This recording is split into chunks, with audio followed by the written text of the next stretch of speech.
रोज की तरह आज भी सबसे पहले पिछले सेशन में दिए हुए होमवर्क क्वेश्चंस का डिस्कशन होगा। पिछले सेशन में मैंने आपको पहला होमवर्क क्वेश्चन तो ये दिया था, प्रॉब्लम नंबर 26। बहुत ही आसान प्रॉब्लम है एक्चुअली ये। इस प्रॉब्लम में दो ब्लॉक्स आपको नजर आ रहे हैं, स्मॉल एम मास का ब्लॉक और बड़ा ब्लॉक कैपिटल एम मास का। इन दोनों ब्लॉक्स का जो एक्सिलरेशन है आपको वो फाइंड करने को दिया था मैंने, और एक ही यहां पे रस्सी है, ये रस्सी है, एक ही रस्सी है, और इस रस्सी का आपको टेंशन फाइंड करना है। तो ये आपके लिए पिछले सेशन का होमवर्क टास्क था। तो चलिए अब मैं इस क्वेश्चन को जल्दी से आपको सॉल्व करके दिखाऊंगा। आप लोग अपने सोल्यूशन और मेरे सोल्यूशन को मैच करो। जिन बच्चों ने होमवर्क किया है वो लोग सोल्यूशन मैच करें, जिन बच्चों ने होमवर्क ना किया हो वीडियो पॉज करके अभी कर लो, फिर सोल्यूशन को मैच करो। चलिए शुरू करते हैं। तो एफबीडी बनाएंगे। तो सबसे पहले ये जो ब्लॉक है इसका वेट स्मॉल एम जी है, ये जो बड़ा वाला ब्लॉक है उसका वेट है कैपिटल एम जी। एक्सेलरेशन मान लेते हैं कि छोटा वाला ब्लॉक नीचे आ रहा है, एक्सेलरेशन a1। मान लेते हैं बड़ा वाला ऊपर जा रहा है, एक्सेलरेशन a2। आप चाहो तो मैंने ऊपर की तरफ डायरेक्शन माना है a2 का, आप नीचे की तरफ मान सकते हो। अगर आपने नीचे माना होगा तो मेरी इक्वेशंस में जहां मैं a2 लिखूंगा, मेरा a2 आपके लिए वो नीचे अगर माना है तो वो -a2 हो जाएगा। आपकी इक्वेशन में एक a2 नेगेटिव के साथ आप लिख रहे होगे, तो मैं a2 को ऊपर की तरफ मान रहा हूं। कोई बच्चा चाहे तो वो a2 को नीचे की तरफ मान सकता है, इसमें कोई प्रॉब्लम नहीं है। छोटे वाले ब्लॉक को मैंने नीचे एक्सेलरेट होता हुआ माना है, कोई बच्चा चाहे तो वो छोटे वाले ब्लॉक को ऊपर की तरफ एक्सेलरेट होता हुआ मान सकता है, इसमें मुझे कोई ऑब्जेक्शन नहीं।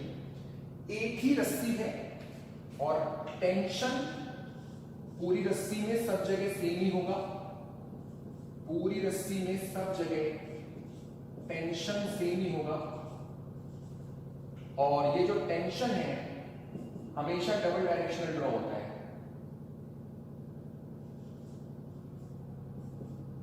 टेंशन हमेशा डबल डायरेक्शनल ड्रॉ होता है।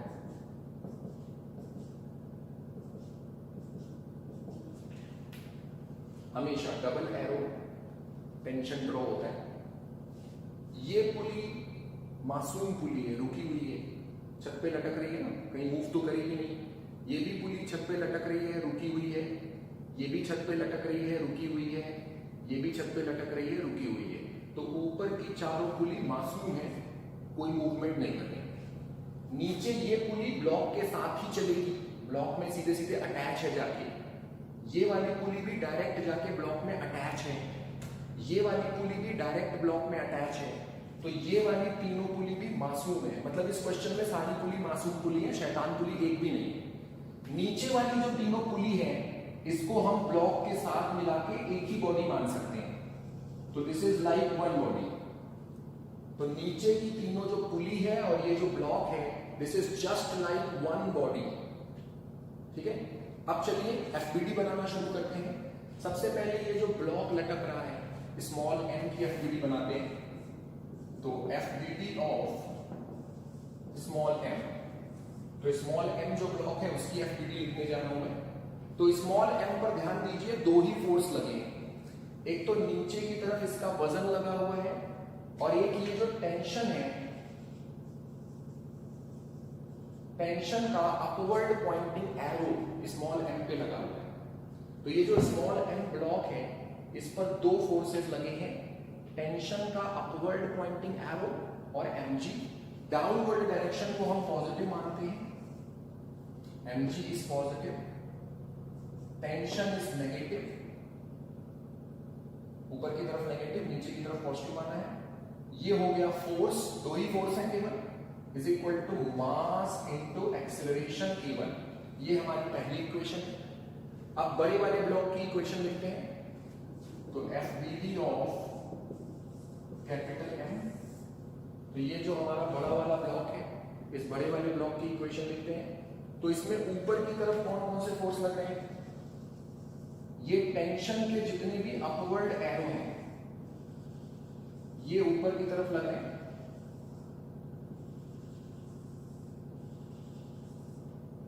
अपवर्ड जितने भी एरो हैं ये ब्लॉक पर ऊपर की तरफ लग रहे हैं। तो ऊपर के डायरेक्शन को पॉजिटिव मानते हुए चलेंगे। 1 2 3 4 5 6 तो टेंशन है। 1 2 3 4 5 6 टेंशन फोर्सेस आर अपवर्ड और एक इसका जो वेट है वो डाउनवर्ड है। हमने अपवर्ड को पॉजिटिव माना है तो mg नेगेटिव हुआ। ये हो गया total force is equal to mass capital M, acceleration ऊपर की तरफ पॉजिटिव है a2। तो ये हमारे पास आ चुकी है दो इक्वेशन, और ये जो दो इक्वेशन हमारे पास आई हुई है इसमें अननोन्स को काउंट करें।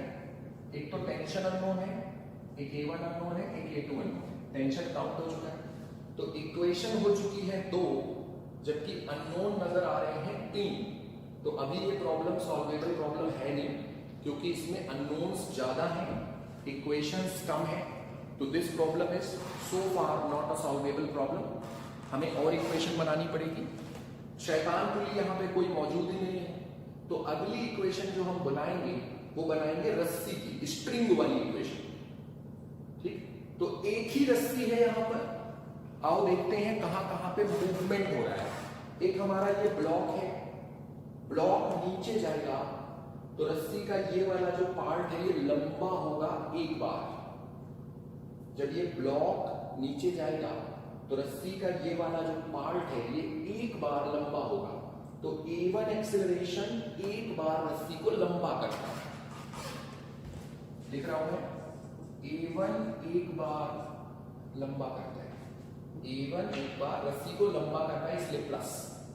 बड़ा वाला ब्लॉक ऊपर चढ़ेगा, तो जब ये बड़ा वाला ब्लॉक जो है ये ऊपर चढ़ेगा तो रस्सी के ये सभी पोर्शन छोटे होंगे। जब बड़ा वाला ब्लॉक चढ़ेगा तो रस्सी के ये सारे पोर्शन छोटे होंगे। 1 2 3 4 5 6 रस्सी के हिस्से हैं जो छोटे होंगे। तो a2 एक्सेलरेशन 6 बार रस्सी को छोटा करता है। a2 एक्सेलरेशन 6 बार छोटा करता है इसलिए माइनस। और ओवरऑल जो रस्सी है वो इनएक्सटेंसिबल है, यानी ओवरऑल ना तो लंबी हो सकती है ना छोटी, तो ओवरऑल दिस इज 0। ये इक्वेशन नंबर 3 बन गई। तो अब हमारे पास इक्वेशन हो चुकी है 3 और कोई नया अननोन नहीं है। a1 a2 तो पहले ही आ चुके थे। तो इक्वेशन हो चुकी है 3, अननोन भी हो चुके हैं 3 equation 3 unknown. So it is a completely solvable problem.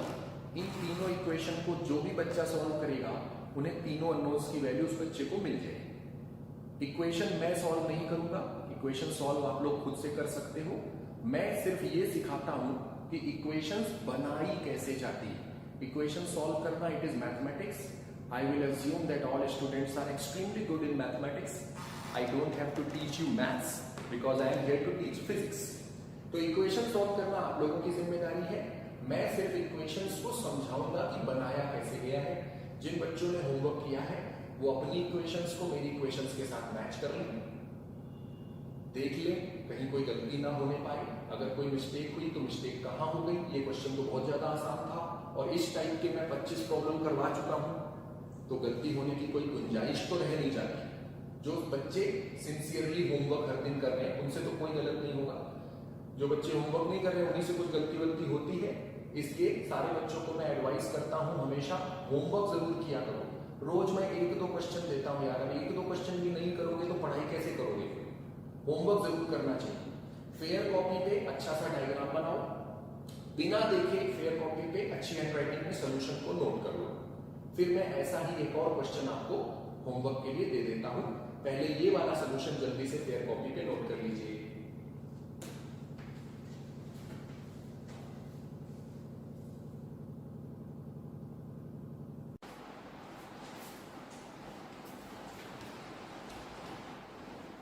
तो आपके सामने है आज का होमवर्क क्वेश्चन नंबर 27 है। ये करना वही है जो इसके पहले 26 क्वेश्चंस में हम कर चुके हैं।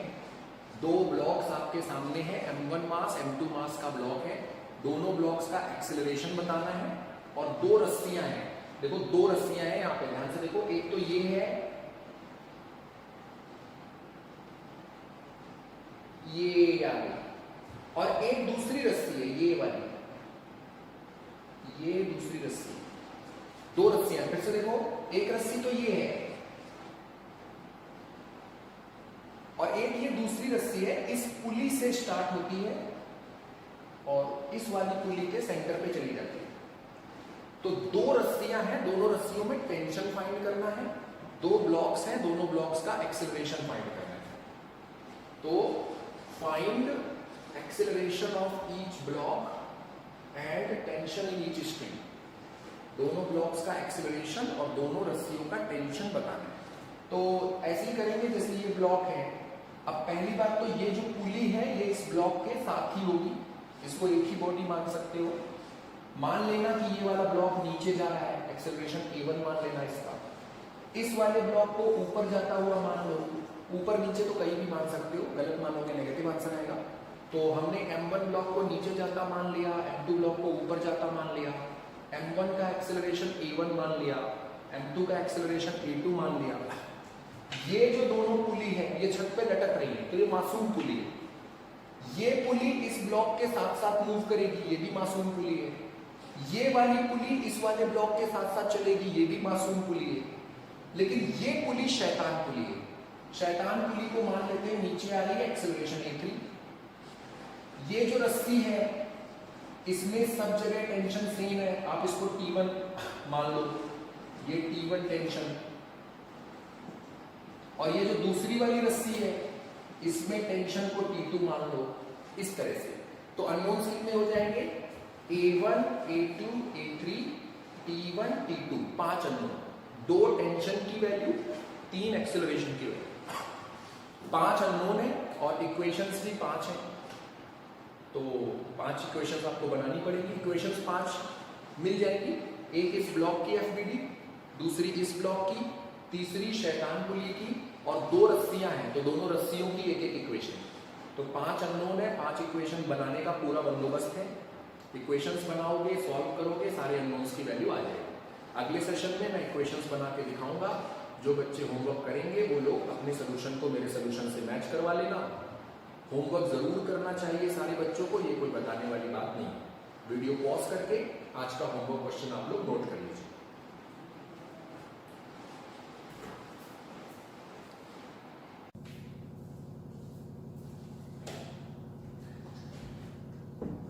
ओके, पिछले सेशन में ये वाला क्वेश्चन भी दिया गया था होमवर्क के लिए। तो ये क्वेश्चन फ्रिक्शन पर बेस्ड है।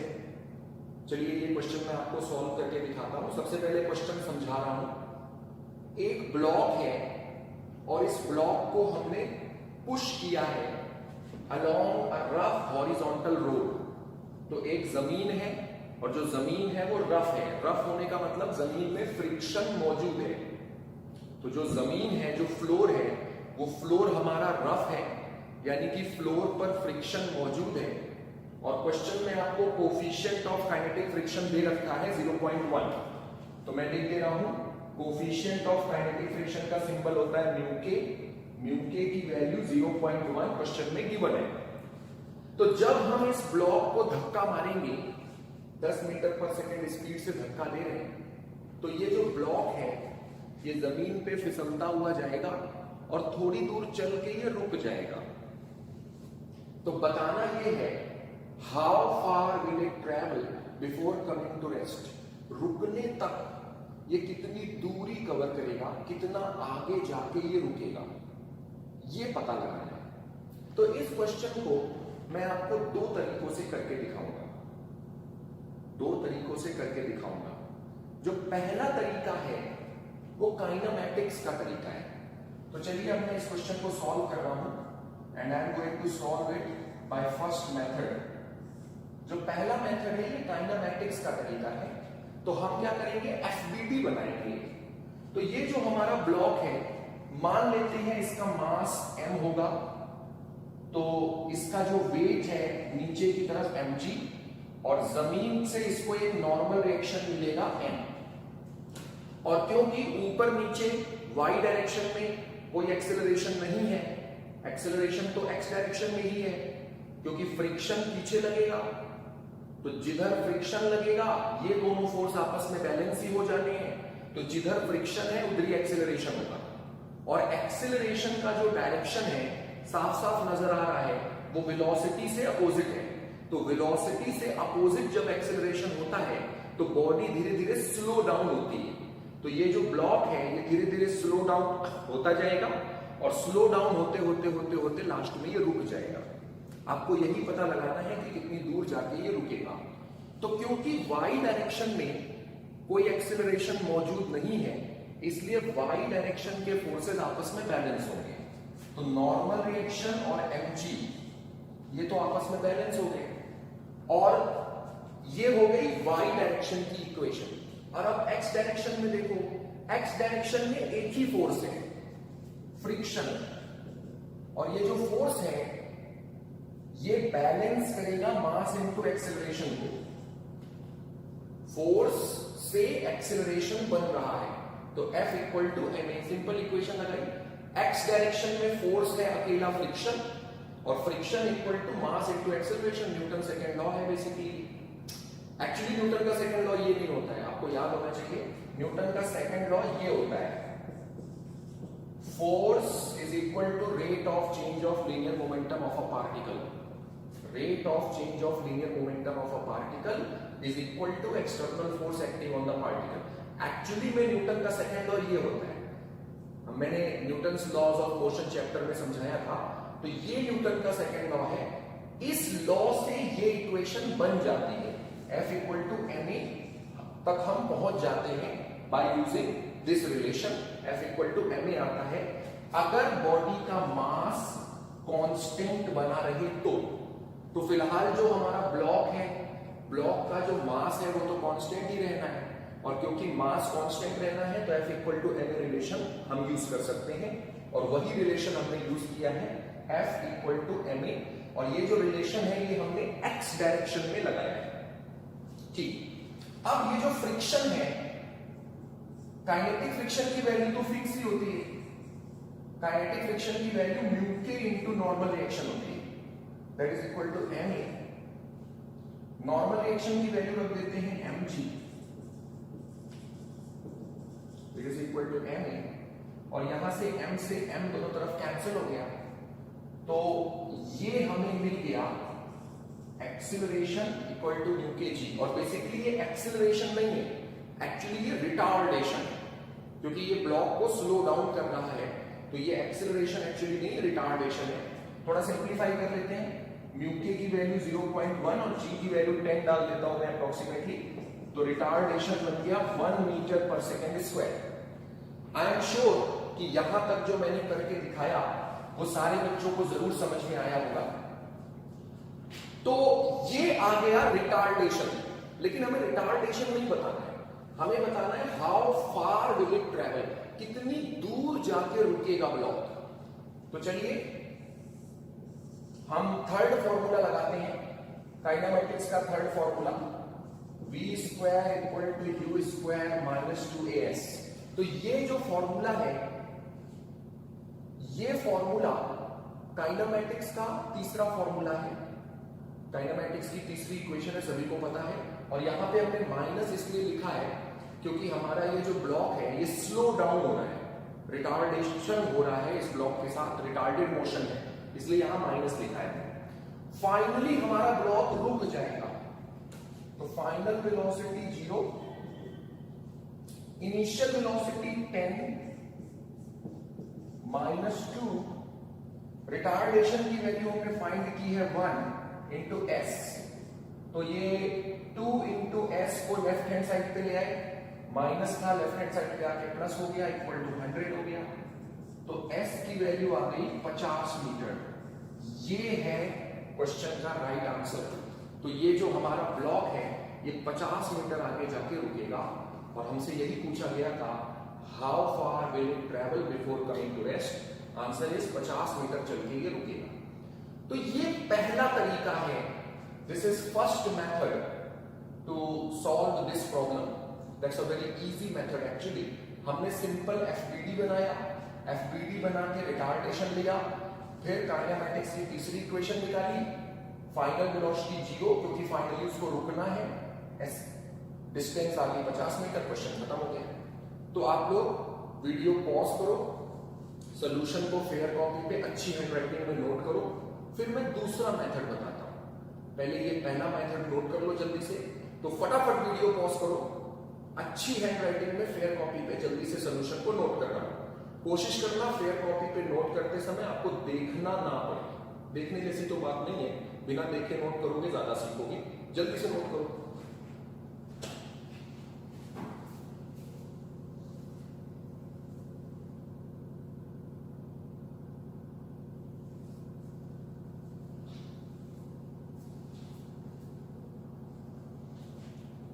चलिए दूसरा मेथड अब आपको सिखाने जा रहा हूं मैं। तो ये जो पहला मेथड मैंने अभी समझाया है, ये है काइनेमैटिक्स का मेथड। कौन सा मेथड? काइनेमैटिक्स का मेथड। अब देखो जो दूसरा मेथड है वो है एनर्जी का मेथड। दूसरा मेथड कौन सा है? एनर्जी का मेथड। जब भी मैं कोई चीज पूछता हूं आप लोगों को चाहिए कि मुंह से बोल के आंसर करो आप लोग। तो दूसरा मेथड कौन सा है? एनर्जी का मेथड है। एनर्जी के मेथड में हम एनर्जी पे ध्यान देते हैं ऑब्वियसली।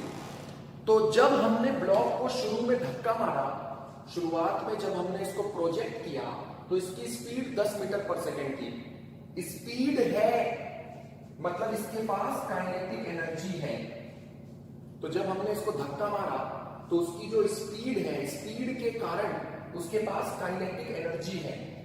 और काइनेटिक एनर्जी हर कोई जानता है, ये होती है 12 mv²। अब देखो एनर्जी मेथड में हम करते क्या है, हमने ब्लॉक को काइनेटिक एनर्जी दी, मतलब ब्लॉक के पास काइनेटिक एनर्जी आ गई।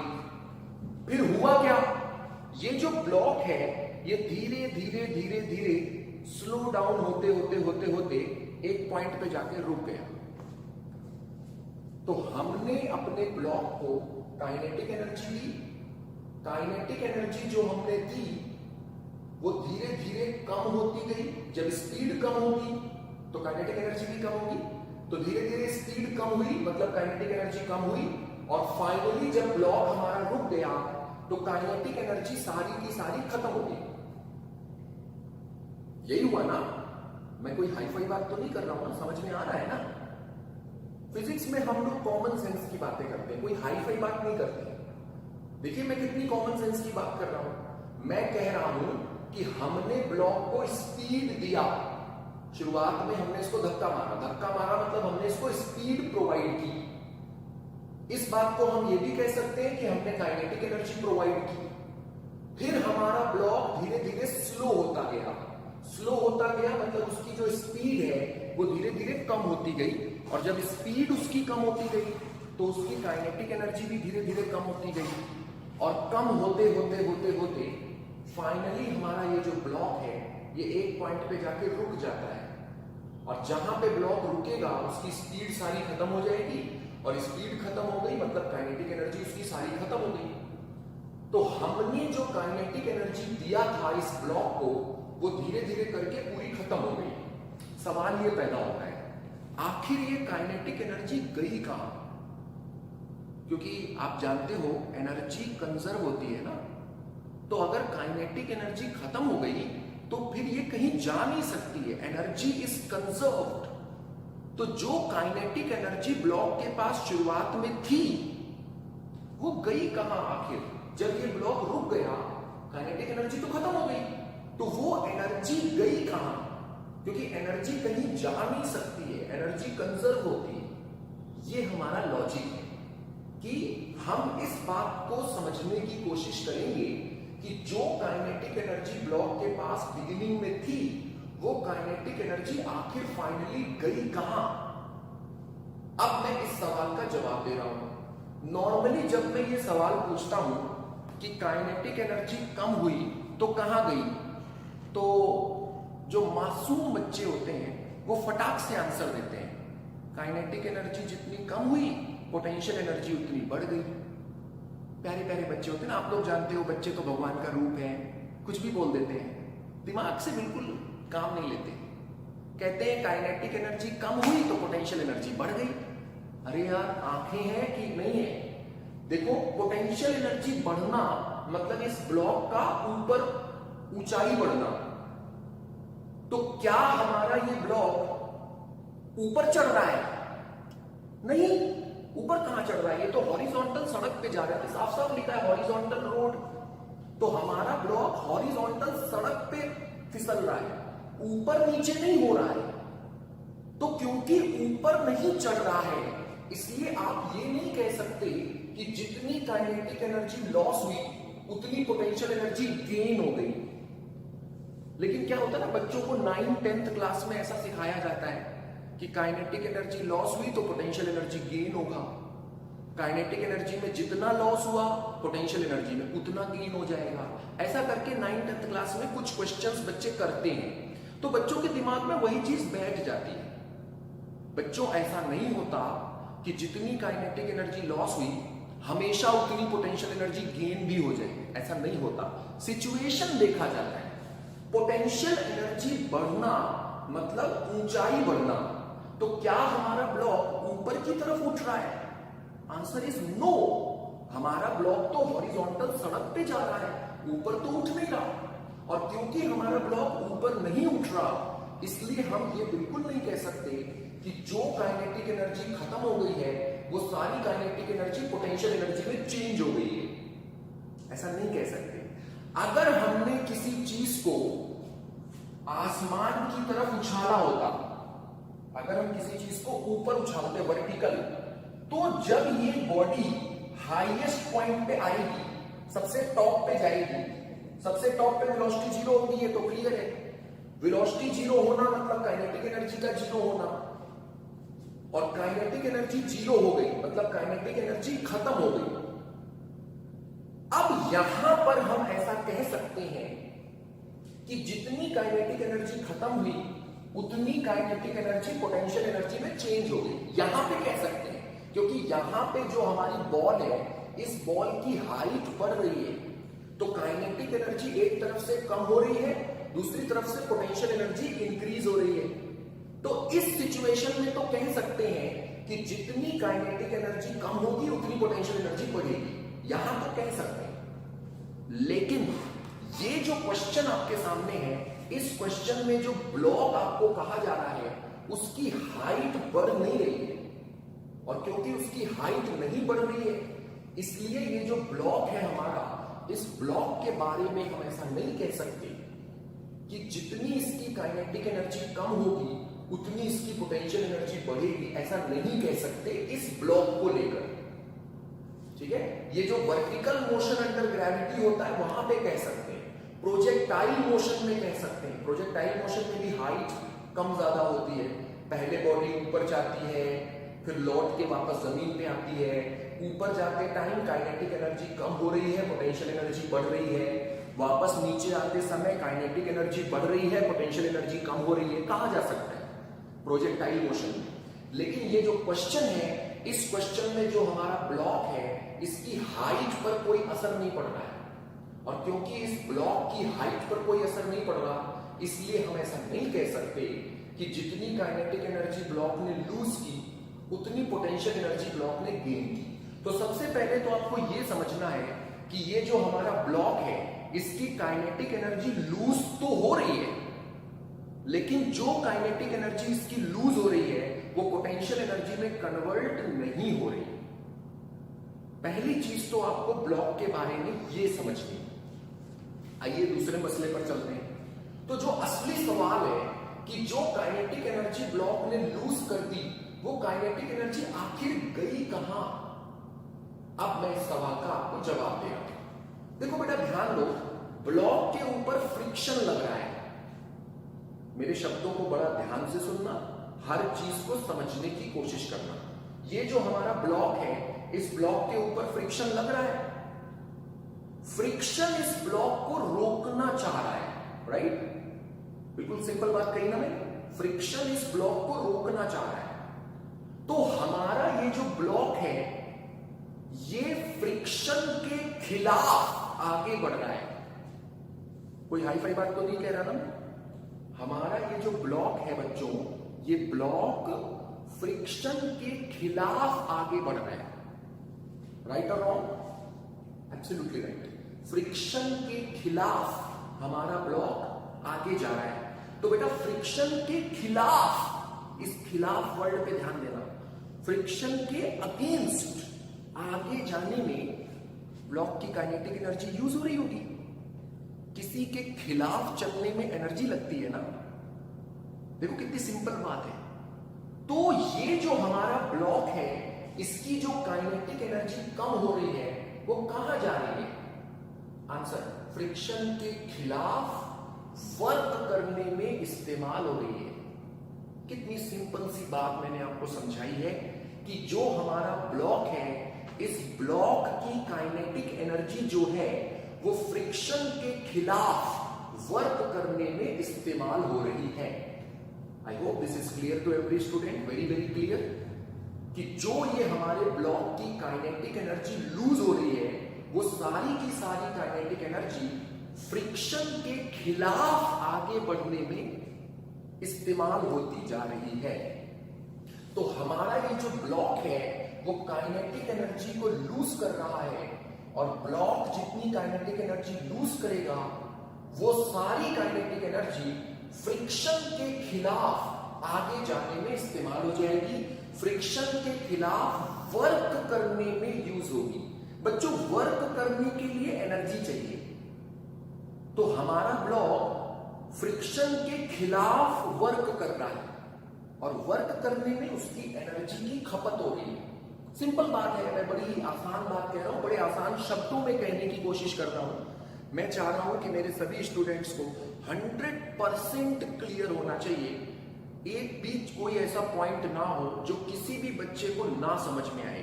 फिर भी इन केस अगर आपके माइंड में कोई डाउट होता है, कोई बात आप नहीं समझ पाते हो, you can call me and discuss your doubt with me. तो अभी मैंने आप लोगों को यह समझाया कि ये जो हमारा ब्लॉक है, ये जब आगे बढ़ेगा तो इसकी जो काइनेटिक एनर्जी लूज होगी, वो काइनेटिक एनर्जी फ्रिक्शन के खिलाफ वर्क करने में इस्तेमाल हो जाएगी। ठीक है?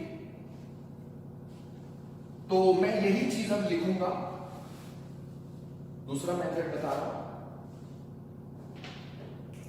तो दूसरा मेथड है loss in kinetic energy of block. जितनी काइनेटिक एनर्जी हमारा ब्लॉक लूज करेगा is equal to work done against kinetic friction. तो हमारा ये जो ब्लॉक है, हमारा ब्लॉक जितनी काइनेटिक एनर्जी लूज करता है, वो सारी लूज होने वाली kinetic energy friction, kinetic friction के अगेंस्ट वर्क करने में यूज होगी। ठीक है? अच्छा, अब मैं चाहता हूं कि सारे बच्चे बहुत केयरफुली इस वर्ड पे ध्यान दें, अगेंस्ट। अब बच्चों दो सेंटेंस मैं बोलूंगा, और जो मैं बात बोलने जा रहा हूं ये बहुत बार आपके काम आएगी, तो बड़े गौर से, बड़े अच्छे से समझना। अगर मैं कहूं फ्रिक्शन का वर्क, वो अलग बात हो गई, फ्रिक्शन का वर्क। और अगर मैं कहूं फ्रिक्शन के अगेंस्ट वर्क, ये अलग अलग बातें। फ्रिक्शन का वर्क, फ्रिक्शन के अगेंस्ट वर्क। सभी बच्चों को वर्क की डेफिनेशन तो पता ही होगी, है ना? तो जो वर्क होता है, it is dot product of force vector and displacement vector. अगर फोर्स कांस्टेंट है तो डिस्प्लेसमेंट और फोर्स का डॉट प्रोडक्ट करोगे, वर्क आ जाएगा। तो ये जो फोर्स है ये कांस्टेंट होना जरूरी है, तब आप फोर्स और डिस्प्लेसमेंट का डॉट प्रोडक्ट करके वर्क निकाल दोगे। बच्चे ये सब बातें ध्यान नहीं देते हैं। बच्चे तो भगवान का रूप होते हैं ना, उनको इन सब बातों से मतलब नहीं होता कि फोर्स कांस्टेंट होना जरूरी है, नहीं जरूरी है। जैसे ही वर्क सामने आता है वो सीधे फोर्स और डिस्प्लेसमेंट का डॉट प्रोडक्ट करने में झुक जाते हैं। वो ये सब नहीं सोचते कि फोर्स कांस्टेंट होना चाहिए, जबकि उनका टीचर बता रहा है कि डॉट प्रोडक्ट कर दो, कोई बुराई नहीं है, लेकिन फोर्स पर ध्यान दो, फोर्स कांस्टेंट होना चाहिए, तब आप फोर्स और डिस्प्लेसमेंट का डॉट प्रोडक्ट करोगे, वर्क आएगा। और अगर फोर्स कांस्टेंट नहीं होता, फोर्स अगर चेंज हो रहा है, अब फोर्स एक वेक्टर है, तो वेक्टर में दो चीजों पर ध्यान देना है, मैग्नीट्यूड, डायरेक्शन। जब मैंने कहा फोर्स कांस्टेंट है तो मैग्नीट्यूड भी कांस्टेंट होना कंपलसरी है, डायरेक्शन भी कांस्टेंट होना कंपलसरी है। अगर दोनों में से एक भी चीज बदलेगी फिर हम नहीं कहेंगे कि फोर्स कांस्टेंट है। तो अगर हमारा फोर्स कांस्टेंट है तब हम ऐसा कर सकते हैं कि जो फोर्स है उसका डिस्प्लेसमेंट के साथ डॉट प्रोडक्ट किया, वर्क आ गया। लेकिन अगर हमारा फोर्स कांस्टेंट ना हो तो वर्क को कैसे निकाला जाता है, ये मैंने आपको वर्क की डेफिनेशन बताते समय समझाया था। फिलहाल जो क्वेश्चन हम कर रहे हैं उसमें फोर्स कौन सा ले रहे हैं, काइनेटिक फ्रिक्शन। और काइनेटिक फ्रिक्शन के बारे में मैं बहुत बार बता चुका हूं, काइनेटिक फ्रिक्शन फिक्स होता है, कांस्टेंट होता है। काइनेटिक फ्रिक्शन का मैग्नीट्यूड यही होता है ना, म्यू के इनटू एन। और ये जो काइनेटिक फ्रिक्शन का फोर्स है इसका मैग्नीट्यूड तो बदलेगा नहीं जब तक म्यू के और एन में से कोई चेंज ना हो। तो इस क्वेश्चन में म्यू के की वैल्यू फिक्स है, नॉर्मल रिएक्शन की वैल्यू फिक्स है। तो इस क्वेश्चन में जो काइनेटिक फ्रिक्शन का फोर्स है उसका मैग्नीट्यूड कांस्टेंट है और उसका डायरेक्शन भी फिक्स है, पीछे की तरफ ही रहेगा, क्योंकि ब्लॉक आगे जा रहा है तो फ्रिक्शन तो पीछे ही रहेगा। तो मैग्नीट्यूड भी काइनेटिक फ्रिक्शन का फिक्स है, डायरेक्शन भी फिक्स है, और मैग्नीट्यूड डायरेक्शन दोनों फिक्स है, तो वर्क हम डायरेक्ट डॉट प्रोडक्ट करके निकाल सकते हैं। तो फोर्स कौन सा है, काइनेटिक फ्रिक्शन है, और डिस्प्लेसमेंट, तो ये ब्लॉक हमारा आगे जा रहा है, मान लेते हैं लास्ट पॉइंट वो है जहां पे वो रुकता है, तो S इसका डिस्प्लेसमेंट हो गया। तो फोर्स की जगह हमने काइनेटिक फ्रिक्शन को लिया और डिस्प्लेसमेंट की जगह हमने S को लिया, डॉट प्रोडक्ट करें तो फ्रिक्शन का मैग्नीट्यूड, डिस्प्लेसमेंट का मैग्नीट्यूड cos थीटा, और थीटा में इन दोनों वेक्टर के बीच का एंगल। तो फ्रिक्शन पीछे है, डिस्प्लेसमेंट आगे है, दोनों वेक्टर के बीच का एंगल 180 डिग्री हुआ, और cos 180 डिग्री की वैल्यू होती है -1। तो वर्क आया -FKS, ये आ गया वर्क, दिस इज -FKS, इतना वर्क आ गया। अब थोड़ा ध्यान दीजिए कि ये जो वर्क है ये फ्रिक्शन का वर्क है, work done by kinetic friction, by. तो ये जो मैंने लिखा है ये फ्रिक्शन का वर्क है, और यहां पे कह रहे हैं फ्रिक्शन के खिलाफ वर्क, फ्रिक्शन के अगेंस्ट वर्क। तो जब आप अगेंस्ट कह रहे हो तो ये माइनस बोलने की, माइनस लिखने की जरूरत नहीं, शब्दों को ध्यान देना। फ्रिक्शन का वर्क ये लिखेंगे, फ्रिक्शन के खिलाफ वर्क। तो जब हम अपने मुंह से कह रहे हैं फ्रिक्शन के खिलाफ, तो खिलाफ जब आप ऑलरेडी कह रहे हो तो ये माइनस लिखने की थोड़ी जरूरत है, क्योंकि आप तो कह रहे हो ना फ्रिक्शन के खिलाफ। तो why are you writing the minus, क्योंकि you already saying that this work is against kinetic friction. तो शब्दों पे ध्यान देना बहुत जरूरी है। मैं अक्सर कहता हूं कि फिजिक्स में ये बहुत मैटर करता है कि आप कौन से शब्दों का इस्तेमाल कर रहे हैं। एक शब्द बदल जाने से पूरा का पूरा मायने ही बदल जाता है। मैं सभी स्टूडेंट्स को आपसे भी पहले बहुत बार कह चुका हूं कि जब आप कोई चीज कह रहे हैं तो बड़े केयरफुली वर्ड्स यूज करना है, और जब आप कोई चीज समझ रहे हैं तो मेरे वर्ड्स को भी बड़े केयरफुली वर्ड बाय वर्ड समझना है। वर्ड आपने चेंज किया, मीनिंग पूरा बदल गया, ठीक है, तो फर्क पड़ता है। तो यहां पे हम फ्रिक्शन के अगेंस्ट, काइनेटिक फ्रिक्शन के अगेंस्ट वर्क ले रहे हैं, और जब हम अगेंस्ट ले रहे हैं तो हम ये माइनस नहीं बोलेंगे। अगर हम कहते फ्रिक्शन का वर्क तो हम माइनस के साथ कहते, फ्रिक्शन का वर्क, तो यहां पे माइनस लिखते हम, लेकिन अभी हम फ्रिक्शन के खिलाफ कह रहे हैं, तो फ्रिक्शन के खिलाफ यहां पे फिर माइनस को नहीं लिखेंगे।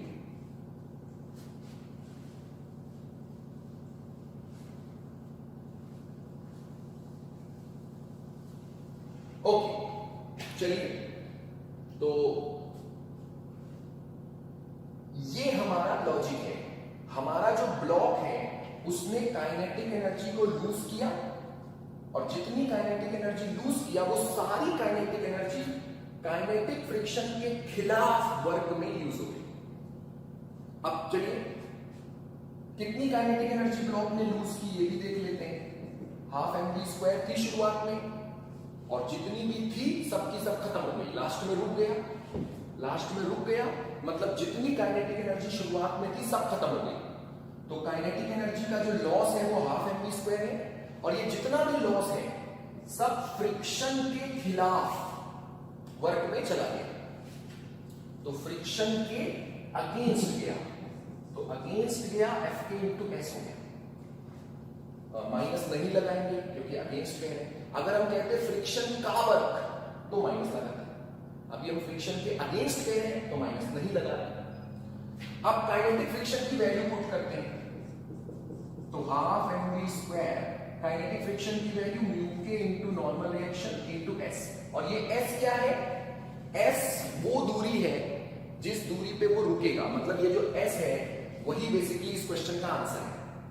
नॉर्मल रिएक्शन की वैल्यू सब्स्टिट्यूट करते हैं, तो we finally get half mv² equal to mu k into mg into s, यहां m कटा और लो s की वैल्यू आती है,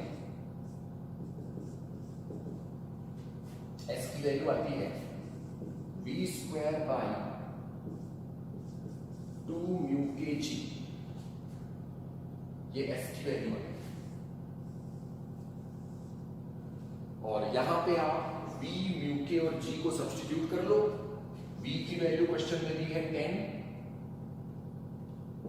तो 10 का स्क्वायर बाई 2, म्यू के की वैल्यू 0.1 है और g की वैल्यू 10 होती है, और साफ साफ दिख रहा है आंसर आएगा 50 मीटर।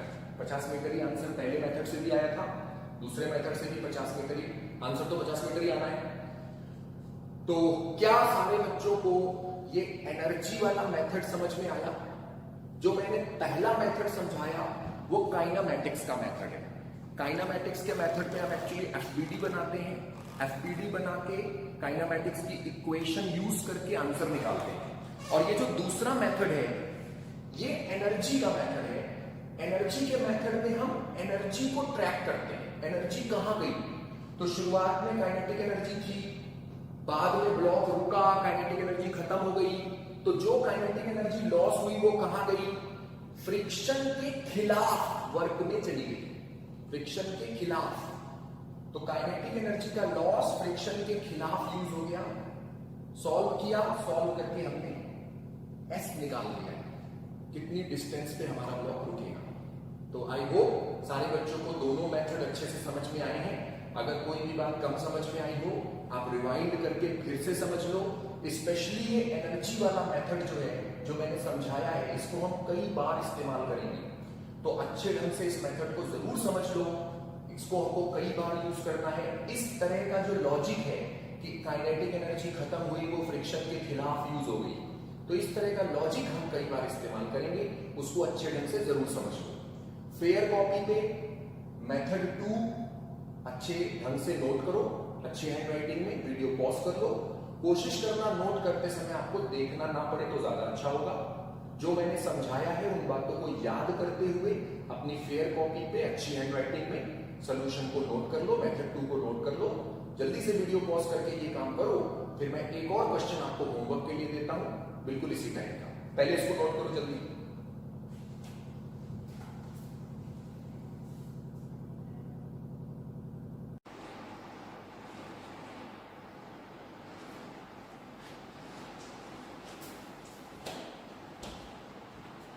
ओके, तो ये है आज के लिए आपका होमवर्क क्वेश्चन।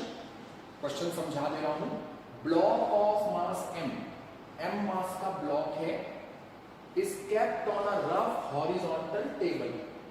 तो डायग्राम बना देता हूं। एक टेबल है, ये रही हमारी टेबल, ये टेबल हमारी रफ है। रफ है का मतलब इसके ऊपर फ्रिक्शन मौजूद है, और आपको दिया है coefficient of static friction between block and the table is new. तो इस टेबल के ऊपर ये ब्लॉक पड़ा हुआ है, ब्लॉक और टेबल के बीच में coefficient of static friction new है। आपको बताना है कि ये जो ब्लॉक रखा है इस पर कितना फ्रिक्शन फोर्स लग रहा है, ये फाइंड करना है। तो बड़ा ही इंटरेस्टिंग क्वेश्चन है, अगले सेशन में देखेंगे कितने बच्चों से ये सही हो पाता है। वीडियो पॉज करके आज का होमवर्क क्वेश्चन फटाफट नोट कर लो।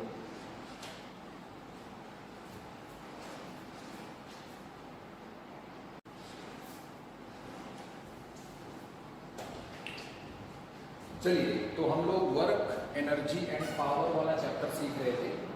मैं आपको ये सिखा चुका हूं कि व्हाट इज वर्क। एक बार जल्दी से दोबारा रिकॉल करवा देता हूं। जब भी वर्क आप कहते हैं उसके तुरंत बाद आपको ये जरूर बताना है कि वर्क कौन से फोर्स का है। अगर फ्रिक्शन का वर्क है तो आपको कहना चाहिए वर्क डन बाय फ्रिक्शन। अगर नॉर्मल रिएक्शन का वर्क है आपको कहना चाहिए work done by normal reaction. तो जब भी आप वर्क कह रहे हो उसके तुरंत आगे ये आदत बनाओ आप लोग कि वर्क कहने के तुरंत बाद आपको ये मेंशन करना है कि बाय कौन सा वाला फोर्स। अच्छी आदतें बनानी पड़ती हैं, बुरी आदतें अपने आप ही लग जाती हैं। तो ये अच्छी आदत है कि जब भी आप वर्क कहें उसके तुरंत बाद ये मेंशन करें कि ये वर्क बाय कौन सा फोर्स है, किस फोर्स ने ये वर्क किया है जिसके बारे में आप बात कर रहे हो। एक चीज। दूसरी चीज मैंने ये बताई थी कि सबसे पहले तो ये देखना है कि कौन से फोर्स का वर्क हो रहा है, फिर ये देखना है कि वो जो फोर्स है वो कांस्टेंट है कि नहीं है।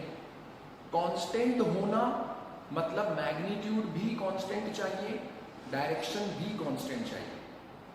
कांस्टेंट हम तब कहेंगे फोर्स को जब उस फोर्स का मैग्नीट्यूड भी कांस्टेंट हो और उसका डायरेक्शन भी कांस्टेंट हो। अगर मैग्नीट्यूड या डायरेक्शन में से कोई भी बदल गया तो हम कहेंगे कि फोर्स वेरिएबल है। अगर फोर्स कांस्टेंट है तब तो वर्क निकालना बेहद आसान है। आप देखिए टोटल कितना डिस्प्लेसमेंट हुआ, और टोटल डिस्प्लेसमेंट का फोर्स के साथ डॉट प्रोडक्ट करेंगे। फोर्स के साथ टोटल डिस्प्लेसमेंट का डॉट प्रोडक्ट करेंगे, आ गया वर्क। तो अगर फोर्स कांस्टेंट है तब तो वर्क निकालना इज वेरी इजी। लेकिन अगर फोर्स कांस्टेंट ना हो फिर क्या करेंगे? तो अगर फोर्स कांस्टेंट नहीं होता है तो हम टोटल डिस्प्लेसमेंट को नहीं लेंगे एक साथ। हम सबसे पहले इनफाइनाइटसाइमली स्मॉल डिस्प्लेसमेंट लेंगे, बिल्कुल नन्हा सा डिस्प्लेसमेंट लेंगे। उस नन्हे से डिस्प्लेसमेंट को हम लोग लिखते हैं dr। तो बिल्कुल नन्हा सा डिस्प्लेसमेंट लिया जाएगा, उस नन्हे से डिस्प्लेसमेंट का वर्क निकालेंगे और इसको इंटीग्रेट करेंगे तो टोटल वर्क आता है। ये है वर्क निकालने का प्रोसीजर। आज मैं आपको सिखाने जा रहा हूं cases when forces do no work. तो कौन से केसेस में फोर्स कोई वर्क नहीं कर पाता। फोर्स तो हमने लगाया लेकिन वो फोर्स कोई वर्क नहीं कर पाता, ऐसा कौन से केसेस में होता है। तो चलिए कुछ केसेस को देखते हैं जब फोर्स तो लगाएंगे लेकिन फोर्स लगाने के बावजूद भी हमारा फोर्स कोई वर्क नहीं करेगा। तो इसको समझने के लिए सबसे पहले हम वर्क की डेफिनेशन से स्टार्ट करते हैं, और वर्क की डेफिनेशन आपने ये लिखी है, work done by a force. जब भी वर्क बोलना है तुरंत बताना है कौन सा फोर्स। अभी डेफिनेशन है तो बाय एनी फोर्स, किसी भी फोर्स का हो सकता है क्योंकि डेफिनेशन है। तो work done by a force F vector in an infinitesimally छोटा सा डिस्प्लेसमेंट dr इज। तो ये वर्क की डेफिनेशन है। फोर्स और डिस्प्लेसमेंट का डॉट प्रोडक्ट, ये वर्क आ गया। ये कौन से फोर्स का वर्क है? बाय अ फोर्स, कोई भी फोर्स हो सकता है, ये उस फोर्स का ये वर्क है। और F डॉट dr करोगे डॉट प्रोडक्ट, तो F dot D r is F D R cos theta. छोटे से डिस्प्लेसमेंट में होने वाला ये वर्क है। And what is this theta? Theta क्योंकि हमने डॉट प्रोडक्ट किया है तो दोनों वेक्टर्स के बीच में जो एंगल बना है वही एंगल थीटा है। तो where this theta is the angle between force vector and the infinitesimally small displacement vector. तो ये जो थीटा एंगल है ये फोर्स वेक्टर और छोटे से डिस्प्लेसमेंट वेक्टर के बीच का एंगल है। ठीक है, ओके। अब देखो बहुत सिंपल है, आप इस रिजल्ट को देखो। In what cases there is no work? No work मतलब जीरो वर्क। ऐसा कब होगा कि वर्क जीरो हो जाए?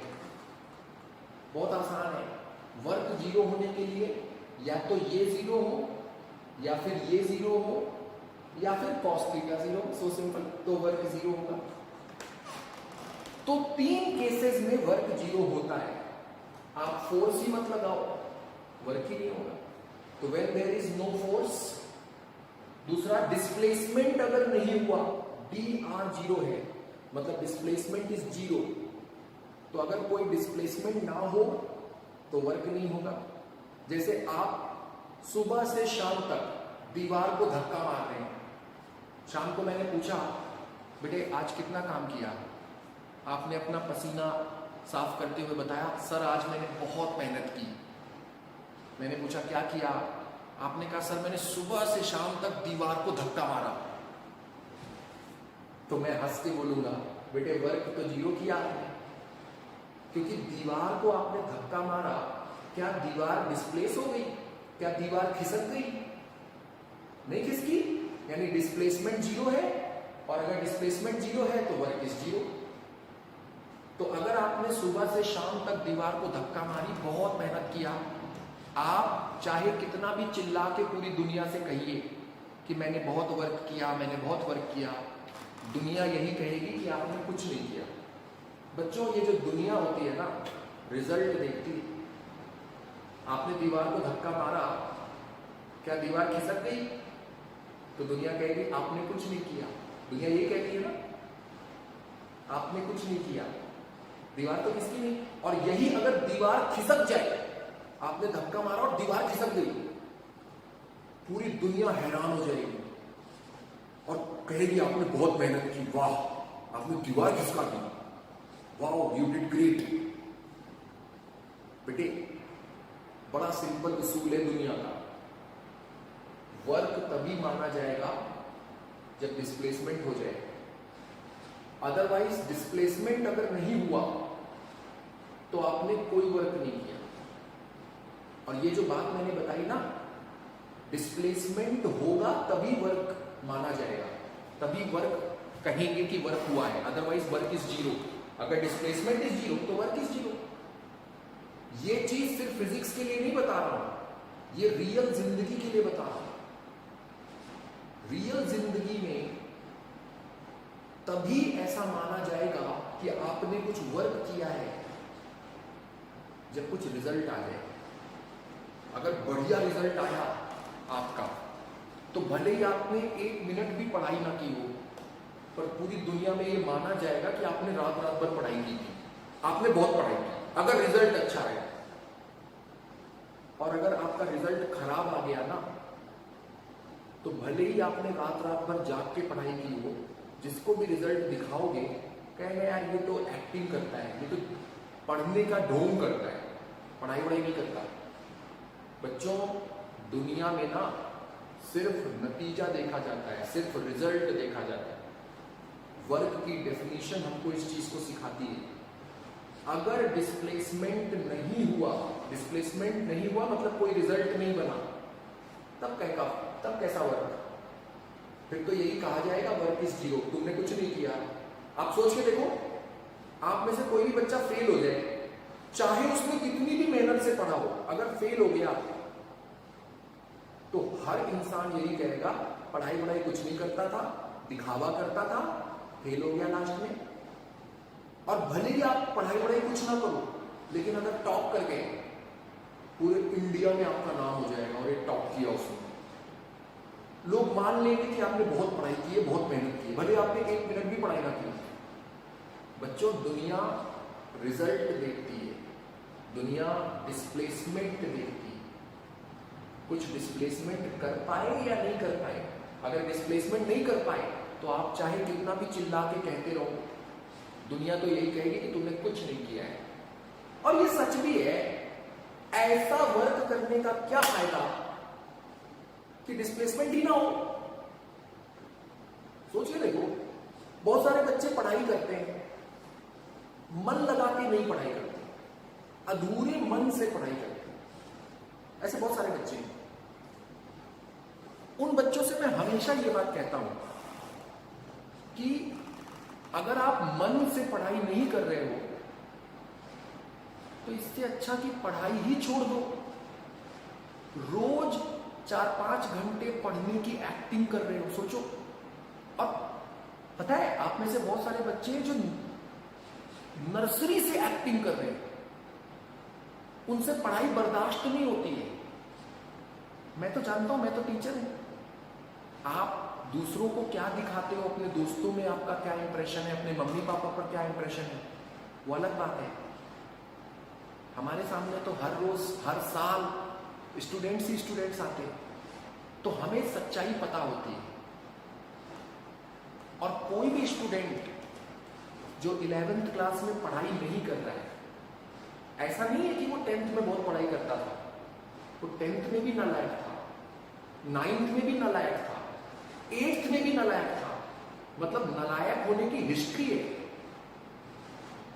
कि नहीं? सोच लो आप। मैं किसी के ऊपर फिंगर पॉइंटिंग नहीं कर रहा हूं, आप अपने आप से पूछो। जो अभी नालायक है, जो अभी मेहनत से नहीं पढ़ रहा बच्चा, क्या वो 10th में मेहनत से पढ़ता था? नहीं बेटे, नहीं पढ़ता था। ये बात है, 10th में कोई उसको पकड़ नहीं पाया। ऐसे बहुत सारे बच्चे हैं जो मेहनत से नहीं पढ़ते थे, लेकिन उन्होंने किसी तरह अपनी इज्जत बचा ली, दूसरों के ऊपर ये जाहिर नहीं होने दिया कि हम नालायक हैं। ऐसा 10th में बहुत सारे बच्चों से हो गया। लेकिन अब 11th क्लास तो थोड़ी मुश्किल है। आप देखिए, 11th class is not easy, it's not like 10th class, it's a difficult class, it's really difficult class. 11th class एक बेहद मुश्किल क्लास। 12th क्लास आसान है, आप 12th में जाओगे आपको पता चल जाएगा। 12th class is easier than 11th class. और पता है दुर्भाग्य क्या है, ज्यादातर बच्चे 11th में ही लापरवाही करते हैं। 12th में जाके वो कॉन्शियस हो जाते हैं, उनको समझ में आ जाता है कि लापरवाही करने से कोई रिजल्ट नहीं आएगा। तो 12th में जाके बहुत सारे बच्चे ऐसे होते हैं जो पढ़ाई शुरू कर देते हैं। 11th में नहीं कर रहे थे, 12th में करने लग गए, क्योंकि उनको लगने लगता है कि पढ़ेंगे नहीं तो फिर कोई अच्छा रिजल्ट तो आना नहीं। ऐसा अभी भी आप लोगों को मालूम है ये चीज कि अगर नहीं पढ़ोगे तो अच्छा रिजल्ट नहीं आएगा, सभी को मालूम है कि नहीं? फिर भी कुछ बच्चे अभी थोड़े लापरवाह हैं, क्योंकि अभी बोर्ड का एग्जाम थोड़ा दूर है। 12th में होगा बोर्ड का एग्जाम, तो थोड़ा सा वो लापरवाही कर रहे हैं, हालांकि उनको पता है कि वो गलत कर रहे हैं, पर कर रहे हैं। 12th में जाके इनमें से बहुत सारे बच्चे थोड़े सिंसियर हो जाते हैं। लेकिन प्रॉब्लम ये होती है, अगर 11th को ठीक से नहीं सीखा तो 12th में तो मुश्किल आएगी ही आएगी ना। हाँ, समझो मेरी इस बात को, ये बहुत अहम बात बता रहा हूं मैं। जो भी बच्चे अभी पढ़ाई नहीं कर रहे हैं, 12th क्लास में क्या करोगे? अभी तो नहीं पढ़ रहे हो, चलो ठीक है, व्हाट अबाउट 12th? और 12th के बाद क्या पढ़ाई छोड़ दोगे? ग्रेजुएशन भी तो करोगे। कैसे काम चलेगा बिना पढ़े? आप तो अपना बेस ही बिगाड़ ले रहे हो। बच्चों, मेरी इस बात को, स्पेशली वो बच्चे जो अभी सीरियसली नहीं पढ़ते हैं, मेरी इस बात को बड़े ध्यान से समझिए। जो बच्चे, अभी बहुत सारे बच्चे ऐसे हैं, मैं आप लोगों को बता देता हूं, ऐसे बहुत सारे बच्चे अभी हमारे नोटिस में आए हैं जो पहले पढ़ाई नहीं कर रहे थे, लेकिन उन्होंने अब पढ़ना शुरू कर दिया है। Many of you. तो क्योंकि जैसे ही कोई बच्चा पढ़ना शुरू करता है, वो तुरंत हम लोगों को फोन करके डिस्कशन शुरू करता है। बहुत सारे बच्चे जो अभी तक लापरवाह थे, अब उन्होंने पढ़ना शुरू कर दिया है। अभी तक तो चलो ठीक है, जैसे तैसे काम चला रहे थे, now they have started studying. मैं चाहता हूं और भी बच्चे जो अभी नहीं पढ़ रहे हैं पढ़ना शुरू करें। आप मुझे फोन कर सकते हैं, फोन करके सबसे पहले सच सच बता देना, कितना पढ़ लिया है, कितना पीछे हो, सबसे पहले सच्चाई बता देना मुझे। और फिर मैं आपको सलाह दूंगा कि किस तरह से आपको कवर करना है। मैं आपकी मदद करूंगा, मैं आपको तरीका बताऊंगा किस तरीके से आप छूटे हुए काम को इजीली पूरा कर सकते हो। लेकिन उसके लिए आपको अपना कदम मेरी तरफ बढ़ाना होगा। आपको मुझे फोन करना होगा, जो बात सच है उसे बताना होगा सबसे पहले, और फिर जो मैं आपसे करने को कहूं वो आपको करना होगा। फिर वो नहीं कि मैंने आपसे कुछ करने को कहा फिर आप उसमें ढीला रवैया अपना लो, दैट वोंट बी एक्सेप्टेड। तो मेंटली प्रिपेयर होके मुझे फोन करो। डांटूंगा मैं नहीं अगर आप सच बोलोगे, अगर आप थोड़ा गोलमोल बात करोगे। क्योंकि देखो, आपने अगर गलती की है तो आपके मन में डर तो होता है, और डर के चक्कर में बहुत सारे बच्चे झूठ बोलना शुरू कर देते हैं। That's not good. ठीक है, चलिए। तो in what cases force will do no work, force का वर्क कब नहीं होगा? तो 3 केसेस में वर्क जीरो होगा, या तो फोर्स जीरो हो, या डिस्प्लेसमेंट जीरो हो, या कॉस थीटा जीरो हो। अब देखो बेटा, फोर्स तो जीरो नहीं है। क्यों नहीं है? क्योंकि हेडिंग पढ़ो, force do no work, forces do no work, मतलब फोर्स तो लगा रहे हैं लेकिन वर्क नहीं कर पा रहा है हमारा फोर्स, मतलब फोर्स तो मौजूद है। तो फोर्स जीरो नहीं है, फोर्स तो है, फोर्स इज नॉट जीरो, लेकिन वर्क नहीं हुआ, वर्क इज जीरो। तो वर्क इज जीरो, फोर्स हमने लगाया है, तो या तो फिर ये जीरो होगा या फिर ये जीरो होगा। तो यही चीज मैं लिख रहा हूं। तो क्लियरली, बिल्कुल क्लियर है, work done by force F will be zero. तो देखो, मैंने वर्क के तुरंत बाद लिखा है बाय फोर्स एफ, तुरंत मेंशन करना है किसका वर्क? फोर्स एफ का work will be zero if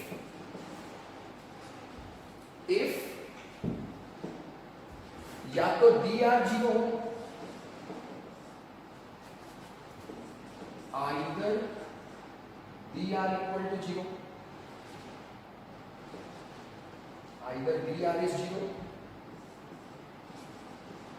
और cos theta zero, and cos theta zero बोले तो थीटा की वैल्यू 90 डिग्री। तो 2 केसेस हैं जिसमें फोर्स का वर्क जीरो होगा। ऐसे 2 केसेस हैं। पहला केस है या तो डिस्प्लेसमेंट जीरो हो गया इसलिए वर्क जीरो होगा, दूसरा केस है cos थीटा जीरो हो गया यानी थीटा 90 डिग्री हो गया इसलिए वर्क जीरो। तो 2 केसेस में work is zero, either the displacement is zero और cos थीटा इज जीरो यानी थीटा इज 90 डिग्री। ठीक है, तो या तो कोई डिस्प्लेसमेंट ही नहीं हो रहा है, आपके फोर्स लगाने के बावजूद भी कोई डिस्प्लेसमेंट ही नहीं हो रहा है, और डिस्प्लेसमेंट नहीं हो रहा है तो वर्क जीरो होगा, और दूसरे केस में थीटा की वैल्यू 90 डिग्री है। मतलब अगर डिस्प्लेसमेंट हुआ भी तो वो फोर्स के परपेंडिकुलर डायरेक्शन में हुआ है, और अगर डिस्प्लेसमेंट फोर्स के परपेंडिकुलर होगा देन आपके फोर्स का वर्क हो जाएगा जीरो। तो 2 केसेस हैं जिसमें फोर्स की वजह से जीरो वर्क होगा। आप लोग वीडियो पॉज करके साइड हेडिंग डालो, cases when forces do no work, ये चीज जल्दी से नोट करो।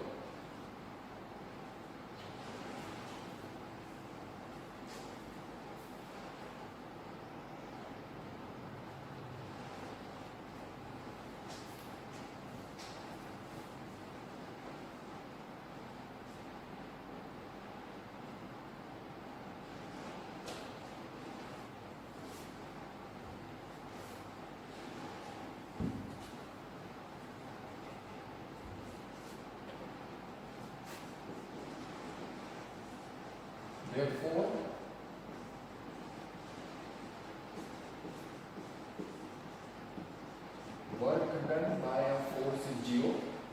किसी फोर्स का वर्क जीरो होगा इफ आइदर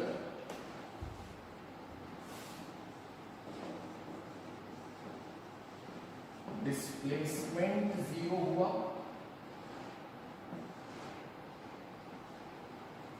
या तो डिस्प्लेसमेंट नहीं हो पाया और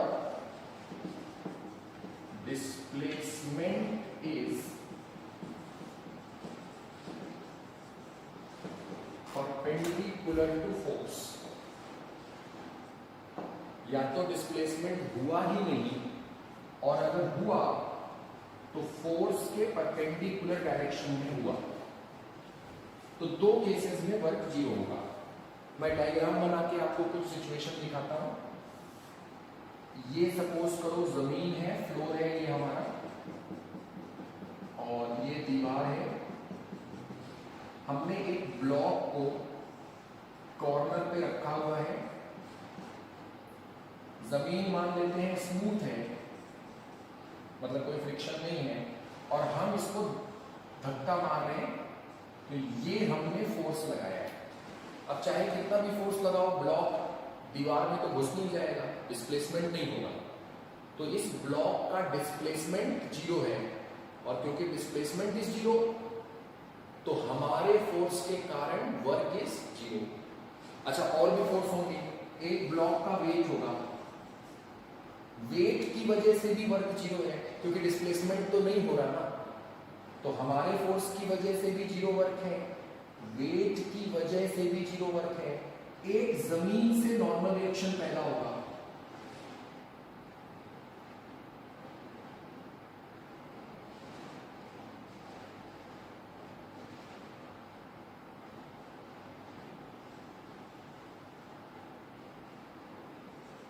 एक जमीन से पैदा होगा नॉर्मल रिएक्शन। तो ये जो नॉर्मल रिएक्शन है इसका भी जीरो वर्क है, क्योंकि ब्लॉक का कोई डिस्प्लेसमेंट नहीं हो पाता। और एक सामने वाली दीवार से नॉर्मल रिएक्शन पैदा होगा, इसको मैं एन डैश लिख रहा हूं, सामने वाली दीवार से पैदा होने वाला नॉर्मल रिएक्शन। क्योंकि जब हम दबाएंगे तो ये जो ब्लॉक है ये सामने वाली दीवार को दबाएगा ऐसे, तो ब्लॉक ने दीवार को दबाया, दीवार ने ब्लॉक को दबाया। उसी तरह जमीन पर भी ब्लॉक ने जमीन को दबाया और जमीन ने ब्लॉक को दबाया। तो ये मैंने बहुत सारे फोर्सेस दिखाए हैं। इन फोर्सेस में ये जो रेड वाला फोर्स मैंने दिखाया है दोनों, ये और ये वाला, ये दीवार पे लग रहा है, ये जमीन पे लग रहा है, और बाकी सारे फोर्स ब्लॉक पे लग रहे हैं। और जितने भी फोर्स लग रहे हैं ब्लॉक पर, कोई भी फोर्स वर्क नहीं कर रहा, क्योंकि डिस्प्लेसमेंट ही नहीं है, तो कैसा वर्क। तो इस सिचुएशन में work done bye all forces